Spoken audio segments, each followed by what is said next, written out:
Shalom, shalom, bien-aimés, que l'Éternel Dieu vous bénisse abondamment de partout là où vous êtes en train de nous suivre. Nous sommes très heureux de vous savoir nombreux suivre ces numéros.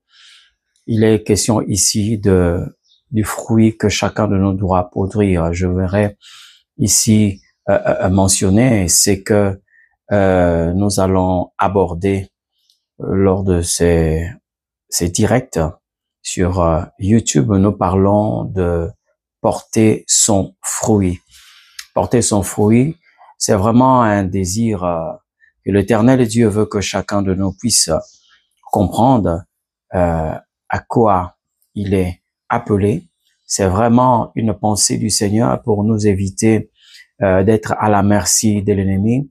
Alors, sans plus tarder, nous allons lire un texte de la Bible là où nous allons fonder l'enseignement ou encore cet enseignement par rapport à ces directs que nous sommes en train de faire. Alors, nous sommes dans le livre de Psaume chapitre 1, le verset 3.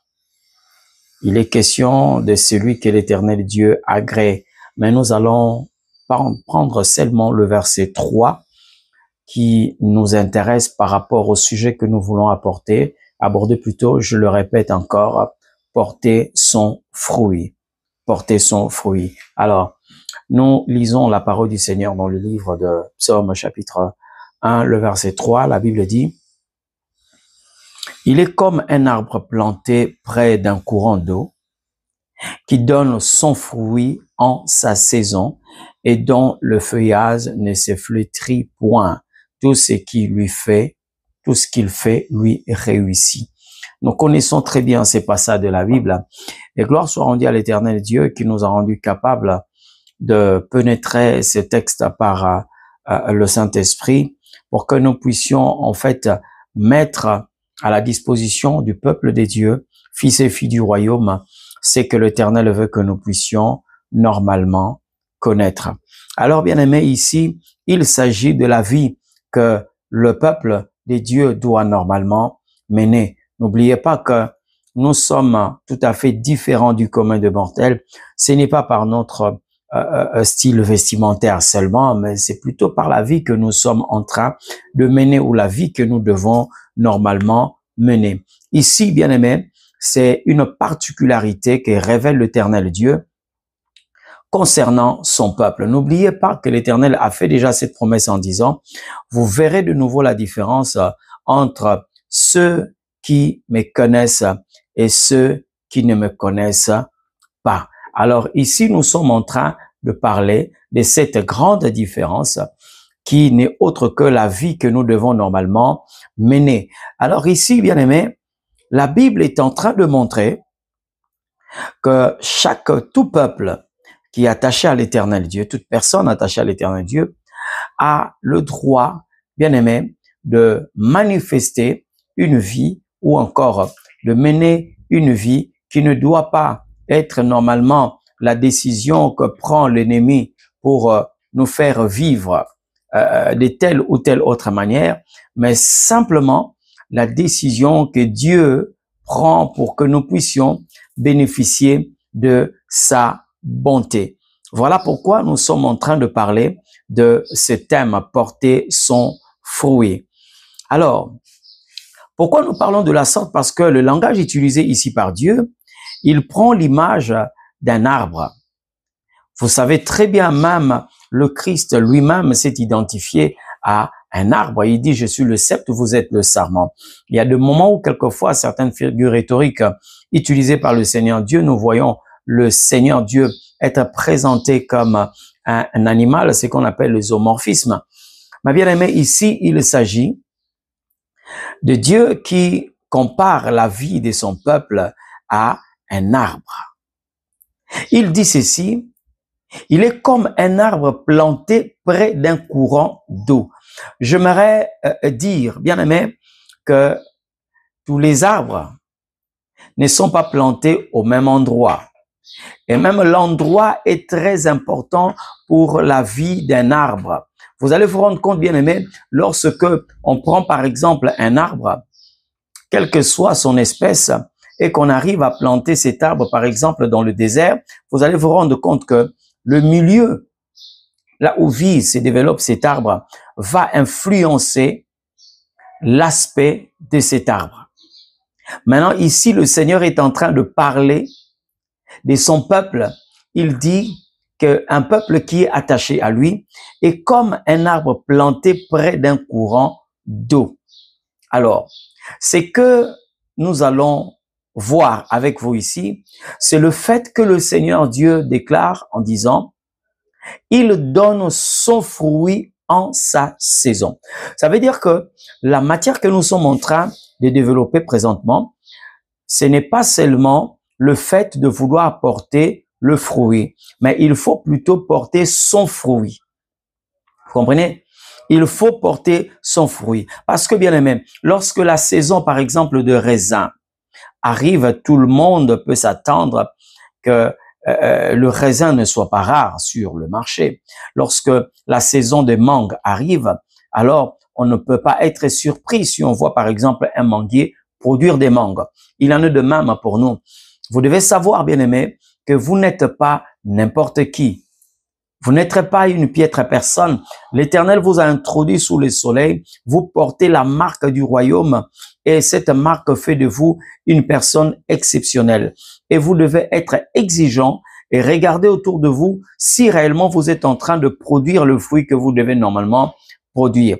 Quand nous voyons dans la Bible, bien aimé, le premier combat que le diable peut commencer à diriger contre vous, si vous êtes un arbre fruitier, il va vous empêcher d'abord de produire le fruit.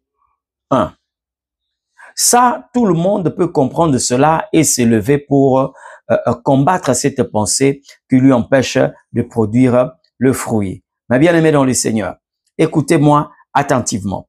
Lorsque vous arrivez, par exemple, à être empêché de porter le fruit, vous avez la possibilité de vous lever et de dire, par exemple, non.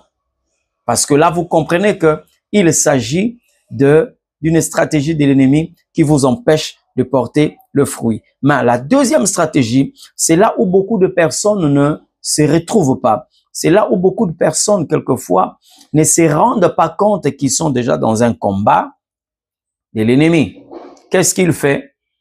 Il vous empêche de porter votre fruit. C'est-à-dire, il peut vous laisser porter le fruit, mais qui n'est pas le vôtre. Et ça, il faut faire excessivement attention. Et si nous allons parler cet après-midi, ça dépend de l'heure à laquelle vous êtes en train de nous suivre. Si nous allons parler présentement de ce point, c'est pour que vous ne puissiez pas être la proie de l'ennemi.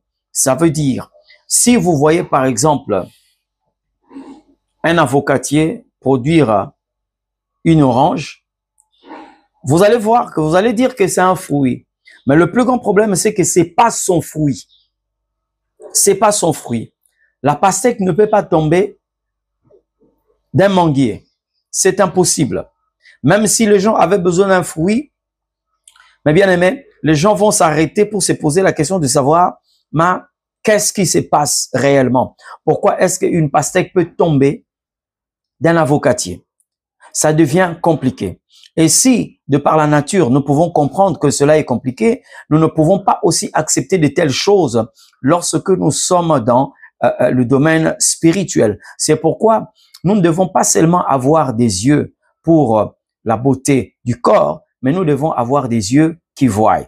Vous êtes d'accord avec moi que le Seigneur est en train de déclarer qu'il y a des gens qui ont des yeux pour voir, mais ils ne voient pas. Ça veut dire que il y a des yeux que vous pouvez posséder seulement pour des raisons cosmétiques, pour la beauté, simplement. Mais ça n'a rien à voir avec ce qui doit normalement vous permettre de faire un bon choix. N'oubliez pas que lorsque le Seigneur Dieu a appelé Jérémie, il est passé par ces tests quand le Seigneur lui a dit, qu'est-ce que tu vois? Jérémie a dit, je vois 2 branches d'amandier. Et au Seigneur de lui dire, tu as bien vu. Ce qui veut tout simplement dire qu'il y a aussi des gens qui ne voient pas bien. Vous comprenez? Il y a des gens qui ne voient pas bien. Alors, je prie l'Éternel Dieu que ça ne soit pas votre cas.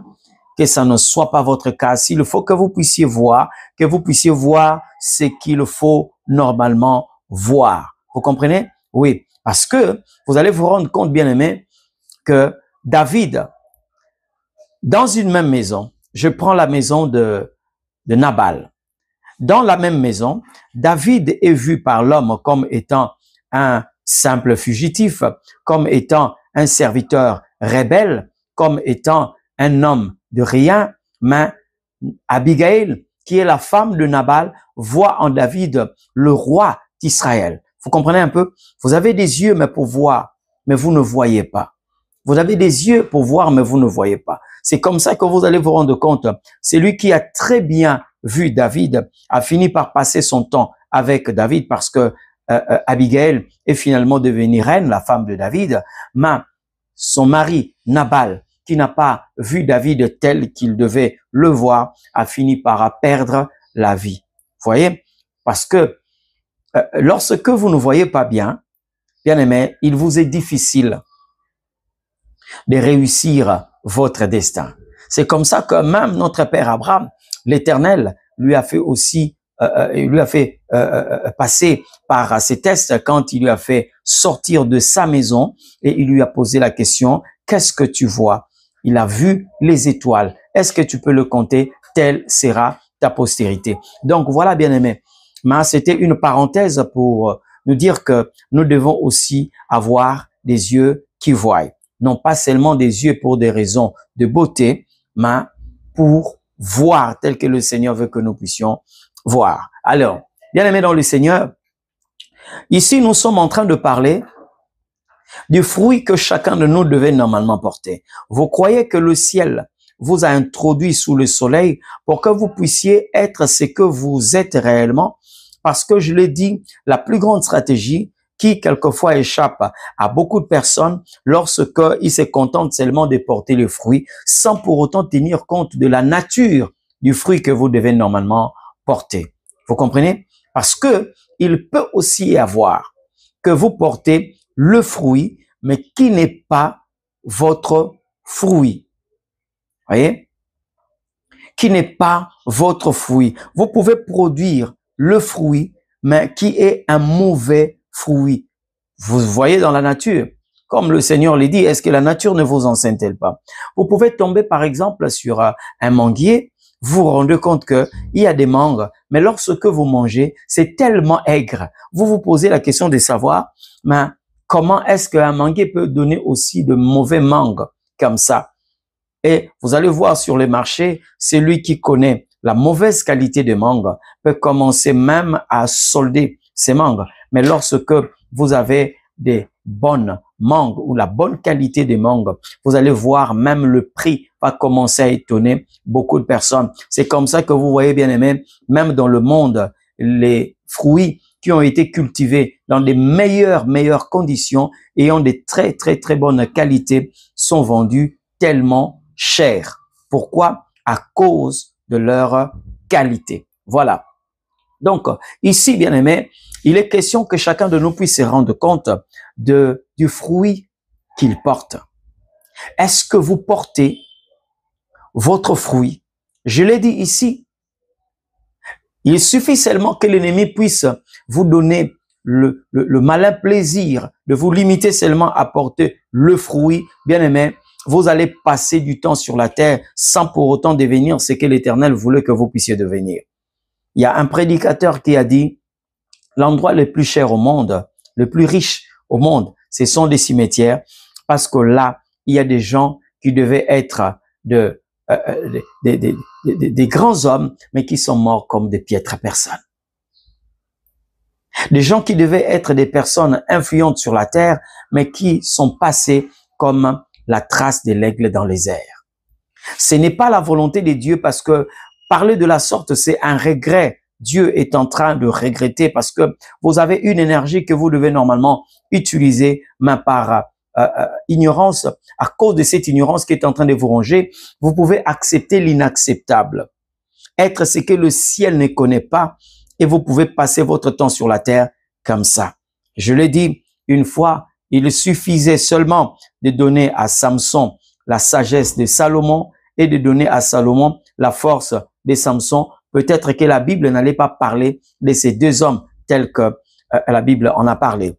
Tout simplement parce que ce que vous devez être, bien-aimé, il doit y avoir une connaissance qui vous aide à connaître ce que l'Éternel Dieu a placé en vous et la mission qu'il vous a assignée pour que vous ne puissiez pas passer inaperçu sur cette terre de vivants. Je suis en train de parler de ce que chacun de nous doit normalement porter. Porter son fruit. Porter son fruit. Bien-aimé, nulle était l'intervention de Dieu. Un homme pouvait passer sur la terre et être connu comme un fou. Or, en réalité, c'était un évangéliste. Quelqu'un qui était envoyé pour publier la bonne nouvelle du royaume. C'était qui? Le fou de Gadara. Vous comprenez un peu? Et regardez là où le monde s'arrête. Parce que même nous le connaissons comme étant le fou de Gadara. Mais et pourtant, après cet épisode, la Bible dit que il a demandé au Seigneur, je voudrais être avec toi, et le Seigneur a dit non, va, publie parmi ceux de ton peuple ce que l'Éternel Dieu a fait pour toi. Et la Bible confirme noir sur blanc que cet homme est allé publier la bonne nouvelle dans toute la Décapode et la Gadara. Vous comprenez un peu? Donc, c'est comme ça que quelquefois, une personne peut porter un fruit, mais qui n'est pas son fruit. J'aimerais ici parler à certaines personnes. Regardez, vous faites partir du peuple de Dieu. Vous êtes des mis à part.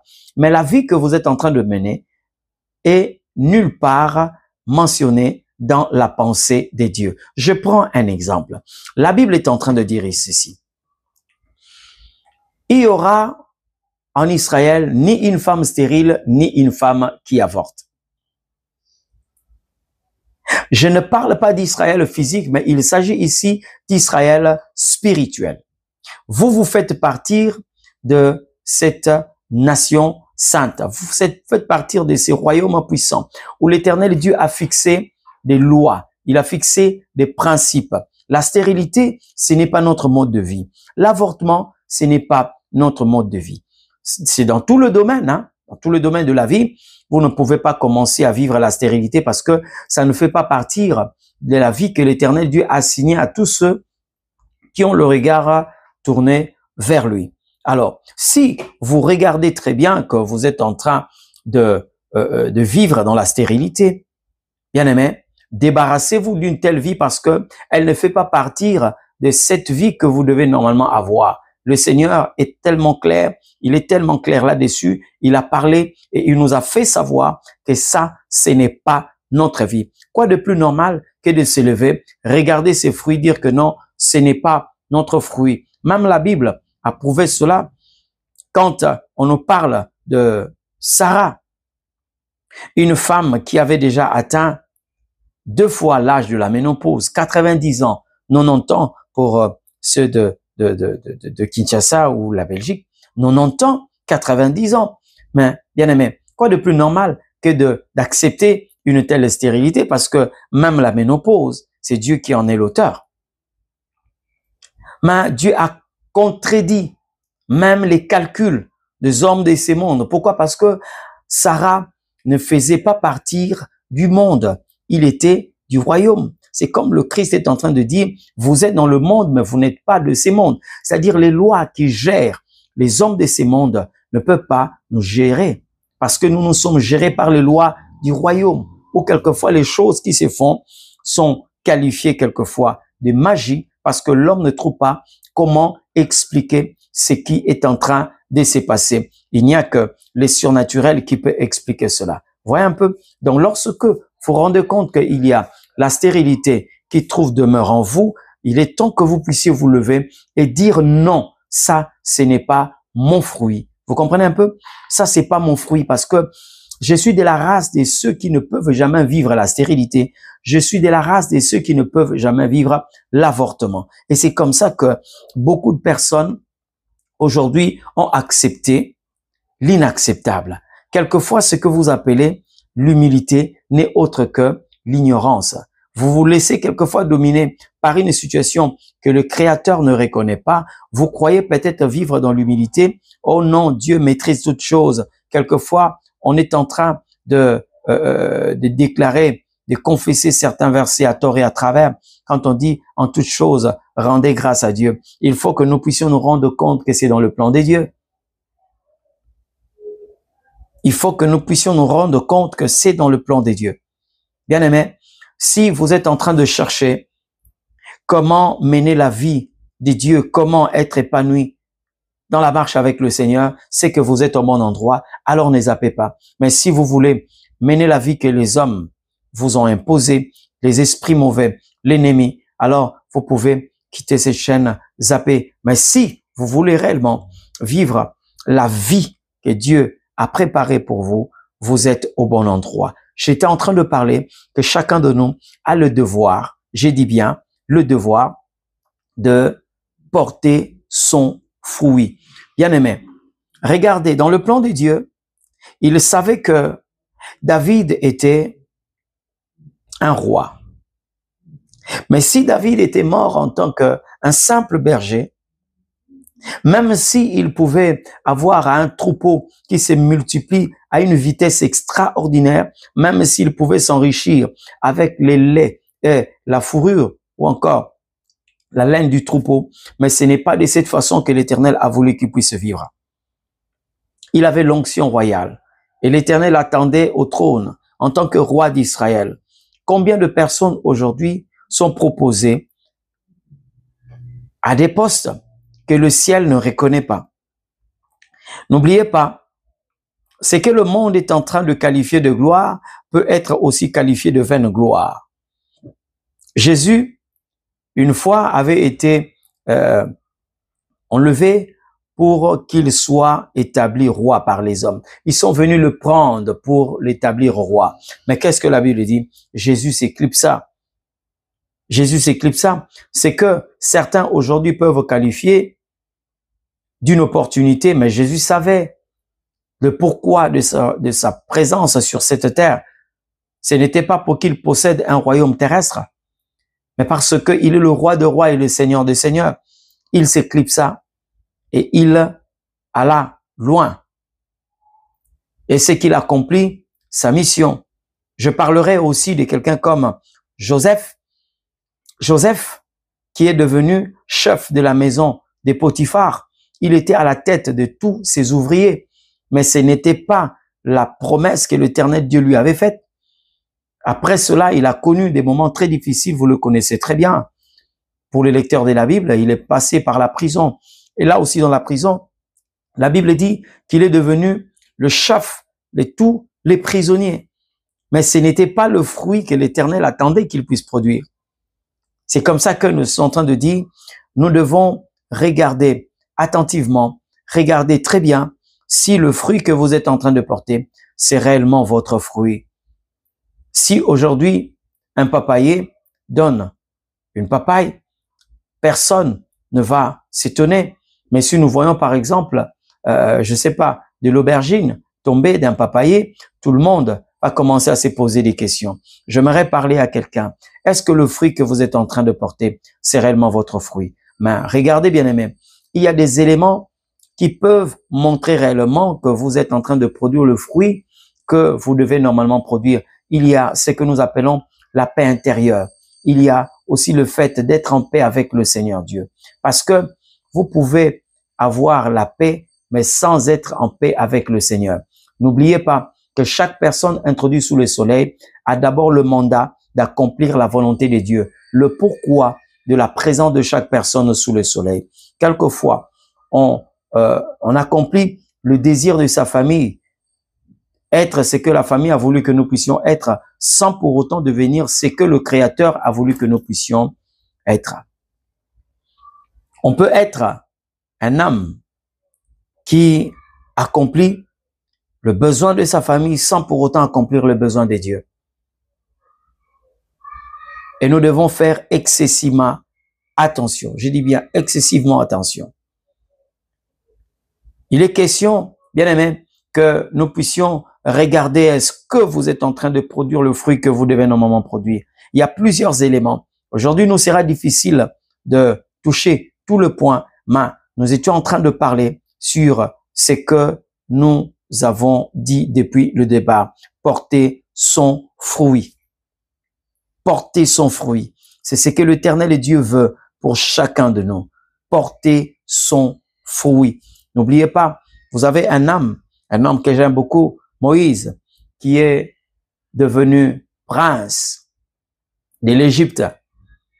Tout le monde pouvait se frotter les mains pour dire que voilà, il a réussi sa vie. Or, ce n'est pas là où l'Éternel Dieu lui attendait. Il avait toujours une haie d'honneur qui était devant lui. Il avait toujours la garde. Il avait toujours les moyens à sa disposition. Mais il était loin du destin que l'Éternel Dieu lui avait assigné. Mais lorsque le temps est arrivé, il a compris que ce n'était pas sa place. Gloire soit rendue à l'Éternel Dieu. Moïse est allé là où il devait aller. C'est vrai qu'il y a des circonstances que quelquefois Dieu crée pour que nous puissions quitter l'endroit où nous pouvons trouver que nous sommes stables pour nous amener au lieu de notre destin. Et nous connaissons très bien que Moïse est devenu le libérateur du peuple d'Israël. Voyez un peu, s'il s'était cramponné là où il était, en tant que prince d'Égypte, il pouvait réjouir sa famille. Je parle de sa famille adoptive, bien sûr. Il allait avoir une très bonne vie, selon lui. Il allait avoir tout le moyen à sa disposition, mais il allait échouer par rapport à la mission que lui avait assignée l'Éternel Dieu. Et c'est ce que nous sommes en train de dire. Nous avons le devoir, bien aimé, de connaître ce que l'Éternel Dieu a assigné à chacun de nous pour que nous puissions produire le fruit que l'Éternel Dieu attend que nous puissions produire. Et c'est comme ça que nous allons réussir notre mission sur la terre. Il y a beaucoup de choses, bien aimées. Lorsque vous regardez ce que Dieu dit concernant son peuple, vous qui êtes en alliance avec l'Éternel Dieu, vous ne devez pas accepter n'importe quoi. Ce qui doit être accepté dans votre vie, c'est ce que l'Éternel Dieu a promis. C'est ce que l'Éternel Dieu a établi. Qu'est-ce qu'il a déclaré? Il dit, tu seras la tête et non la queue. Si tu vois dans la vie que tu embrasses la queue, pendant ce temps, la promesse de l'Éternel Dieu déclare que tu seras la tête. Alors, tiens-toi compte que tu ne produis pas le fruit que tu devais produire. Ça, c'est ce que Dieu a mis à cœur de nous partager pour que nous puissions normalement avoir un regard fixé sur les éléments, je dis bien sur les éléments qui correspondent à la vie du royaume. Il a dit, 1000 tomberont à ton côté et 10 000 à droite, tu ne seras jamais atteint. L'Éternel a parlé de la réussite. Médite la parole nuit et jour afin que tu réussisses dans tout ce que tu entreprendras et que tu aies du succès. Donc, lorsque vous regardez un fils du royaume, une fille du royaume, vous vous rendez compte que le succès n'est pas un forcing parce que ça fait partir de la vie que l'Éternel Dieu lui a assignée. La réussite, oui. L'élévation, la percée, tout ce que l'Éternel Dieu a déclaré, nous devons vivre cela. Loin de là, bien aimé, il est normal que nous puissions avoir le regard tourné vers l'Éternel Dieu. Il est normal que nous puissions chercher la face du Seigneur pour que nous puissions nous débarrasser de toute vie qui ne fait pas partir de la vie que l'Éternel Dieu nous a réservée. Voilà, bien aimé, nous sommes presque à la fin de ces numéros. C'était pour nous un plaisir de vous savoir nombreux suivre cette émission. Qu'est-ce que nous pouvons vous demander si ce n'est de vous mettre en prière de manière à ce que toute vie qui n'est pas celle que l'Éternel Dieu vous a réservée disparaisse de votre vie au nom de Jésus-Christ. Que vous puissiez commencer à expérimenter la main de l'Éternel Dieu et que la vie qu'il a réservée pour chacun de nous soit manifestée. Refusez la mauvaise vie comme cette femme qui a refusé l'enfant mort quand elle s'est rendue compte que ce n'était pas son enfant, mais son enfant a été changé par une voisine qui était dans la même maison qu'elle. Et elle est allée devant le roi Salomon pour réclamer la vie de cet enfant. C'est comme ça que l'Éternel veut que nous puissions procéder parce que le rôle d'un héritier, c'est de connaître aussi son héritage. Comment vous pouvez sécuriser l'héritage si vous ne connaissez pas l'étendue de votre héritage?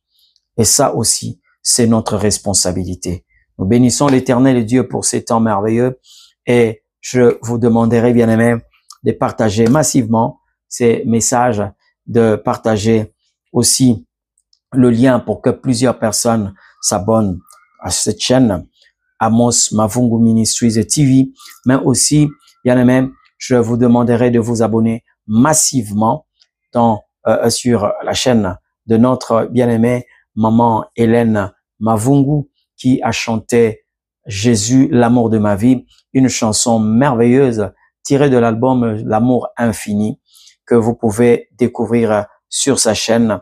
Bien-aimé, je crois que dans les jours qui viennent, elle nous a promis la sortie prochaine de cet album merveilleux. Nous avons eu à écouter cette chanson, Jésus, l'amour de ma vie. C'est une chanson merveilleuse. Pour que vous puissiez connaître cela, vous n'avez qu'à vous rendre sur sa chaîne YouTube, Hélène Mavungu TV, ou encore sur sa chaîne YouTube. Qu'est-ce que je dis sur sa page Facebook, Hélène Mavungu Moke.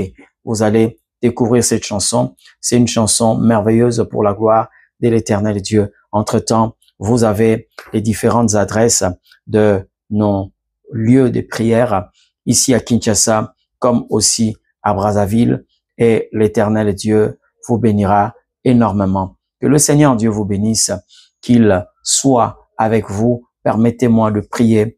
Créateur de l'univers, Dieu de paix, je prie pour ce peuple qui a suivi cet enseignement. Je prie, Éternel Dieu Tout-Puissant, que tout fruit qui n'est pas leur disparaisse au nom de Jésus-Christ.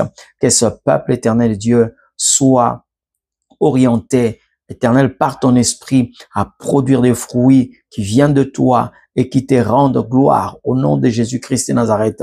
Père éternel et Dieu Tout-Puissant, tu nous as rendus fertiles, tu nous as rendus féconds au nom de Jésus-Christ, et que tout ce qui n'est pas de ta nature soit neutralisé par la puissance du nom de Jésus. Merci pour ce temps merveilleux, et je sais que au moment où nous sommes en train de parler, un miracle est en train de se produire dans la vie de quelqu'un, lui qui est malade, qui voit la guérison germer promptement dans sa vie au nom de Jésus, car la maladie n'est pas le fruit que tu dois produire. Au nom de Jésus-Christ, l'oppression, l'envoûtement, ce n'est pas le fruit que tu devais produire. Au nom de Jésus-Christ, il a déclaré dans sa parole en disant, je souhaite que tu prospères à tous égards, qu'on prospère le tas et ton âme, que ta santé soit prospère, que tes affaires soient prospères, que ta vie spirituelle, au nom puissant de Jésus. Ainsi nous avions prié.